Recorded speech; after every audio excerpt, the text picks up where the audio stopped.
कहते हैं कि जिंदगी में जितना बड़ा आप रिस्क लेते हो रिवॉर्ड उतना ही बड़ा होता है। ये सिर्फ रियल लाइफ की कहानी नहीं है दोस्तों, रियल लाइफ में भी कहानी कुछ ऐसे ही बनती है। जब राइटर्स कैरेक्टर को लिखना शुरू करता है तो वो देखता है कि एक कैरेक्टर कैसा होगा, इसको इस मूवी में इस स्क्रीन टाइम पे उसको क्या अचीव करना है, उसकी क्या परेशानियां आएंगी और उसकी अर्जेंसी क्या होगी। अगर एक कैरेक्टर को पैसे कमाने हैं तो वो क्यों कमाने हैं, उसकी अर्जेंसी क्या है, ये कैरेक्टर के बिहेवियर को डिफाइन करता है। चलिए दोस्तों, आज हम बात करेंगे डंकी के रिव्यू की। सबसे पहले हम कैरेक्टर से शुरू करेंगे, लेकिन उससे पहले जो उस कैरेक्टर्स को पिरोता है उसकी बात करेंगे। यहाँ पे हर कैरेक्टर्स के साथ जस्टिफाई करने में कामयाब हुआ है? मुझे नहीं लगता। उन्होंने सिर्फ एक दो कैरेक्टर या आप कह लीजिए कि 3 कैरेक्टर्स के साथ उन्होंने जस्टिस किया है, बाकी के 3 कैरेक्टर्स के लिए जस्टिस नहीं किया है। ठीक है, अगर मेन कैरेक्टर्स 3 हैं तो 3 के लिए जस्टिफाइड है, दैट्स फेयर इनफ। लेकिन मैं ये कहूंगा कि one of the main character के पास कैरेक्टर के लिए बैकग्राउंड ही नहीं दिया है राइटर ने इतनी भी कोशिश नहीं की कि उसके लिए कुछ एक स्ट्रॉन्ग इमोशंस, एक अर्जेंसी रेडी करके उस कैरेक्टर को दिया जाए। हाँ दोस्तों, जब हम बात करते हैं कैरेक्टर डेफिनेशन की तो मुझे नजर आता है इस मूवी में सिर्फ 2 कैरेक्टर जिसके पास एक अच्छा, क्या कहते हैं उसको, मोटिवेशन है, इंस्पिरेशन है और अर्जेंसी है। और इसमें सबसे अच्छा जिस कैरेक्टर के बारे में लिखा गया है वो है विकी कौशल। विकी कौशल का जो एम्बिशन है वो एम्बिशन वैसा सा नहीं है, उसको है कि उसको अपनी एक्स गर्लफ्रेंड को बचाना है। This is the emotional desire that he has with in him, और ये एक्चुअली वो कैरेक्टर के मोरालिटी को भी डिफाइन करता है। और इसलिए विकी कौशल का in the limited screen play time उसका कैरेक्टर निभर कर आता है।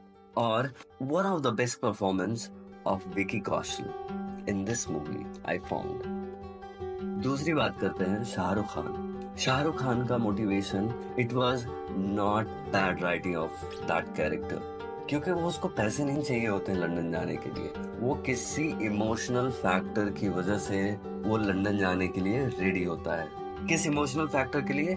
इसके लिए आपको मूवी देखनी पड़ेगी। Taapsee Pannu, oh, she wanted to build a house in Punjab. That's why she wanted to go to London and earn money and then come back and then build a house. It was so bad written character that I could not, tolerate it. And it was the writing I will blame on. बाकी के other characters हैं उनका ठीक है, but आप main characters के जब motivation इस तरह से लिखते हो then it affects me. Writing की बात कर ली, अब चलते हैं बैकग्राउंड म्यूजिक के बारे में बात करते हैं। बैकग्राउंड म्यूजिक जो होता है वो असिस्ट करने के लिए होता है एक्टर को, और ऐसा कहे कि एक्टर के इमोशन और बैकग्राउंड म्यूजिक दोनों जब कंबाइन होते हैं तो एक कलेक्टिव एफर्ट के थ्रू इमोशंस ट्रांसपायर होता है हमारे ऑडियंस के बीच में, और उसी से हम रिलेट कर पाते हैं। लेकिन अगर राइटिंग अच्छी नहीं है तो बैकग्राउंड म्यूजिक क्या ही कर लेगा।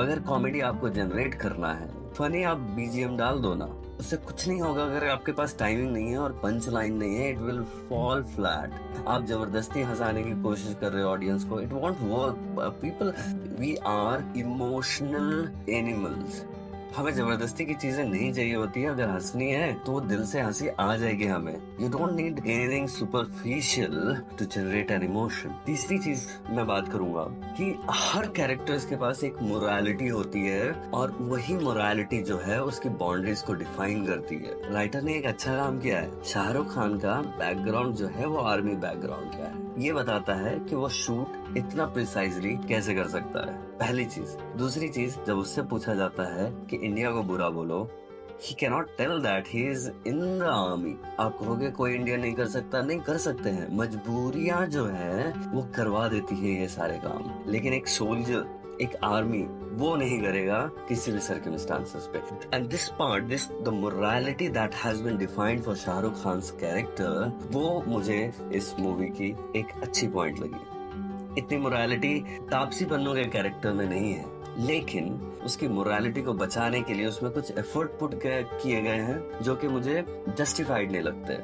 मैं कनेक्ट नहीं कर पाता उस कैरेक्टर से और उसकी मोरालिटी से। Now I will go towards something as fundamental as the dialogue. कहते हैं कि सिनेमा जो है एक विजुअल मीडियम है और जब लिखते हैं तो राइटर ये डिसाइड करता है कि क्या ये इमोशंस के थ्रू कन्वे करना पड़ेगा या फिर मुझे डायलॉग लिखने की भी जरूरत है। एग्जाम्पल बताता हूँ मैं।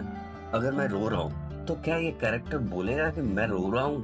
क्या दूसरे को एक्टर को या ऑडियंस को ये पता नहीं चलेगा कि हाँ वो रो रहा है या फिर वो खुशी के आंसू है या गम के आंसू है? दोनों तरीकों में पता तो चल ही जाता है सबको। तो उसमें ये रिपीट करने की जरूरत नहीं होती है कि हाँ वो तुम रो रहे हो क्या?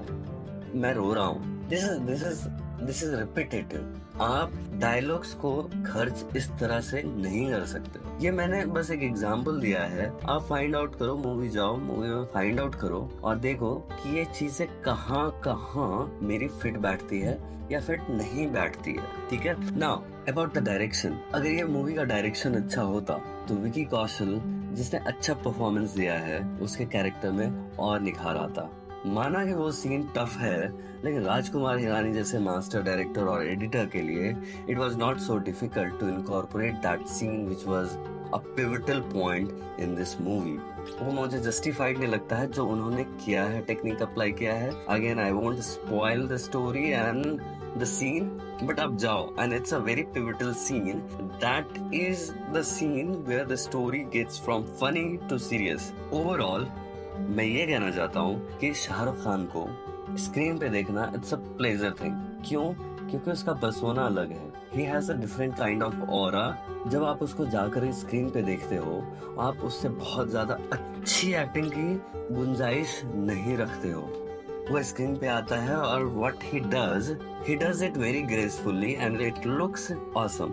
Overall just from the creative perspective ये मूवी अच्छी नहीं लगी मुझे। गो एंड वॉच योरसेल्फ और मुझे आओ और मुझे कमेंट में जरूर लिखना मेरी बात सही है या गलत है, आपको मूवी कैसी लगी। And this was just my opinion. आपका ओपिनियन इंडिपेंडेंट हो सकता है। Thank you. Take care.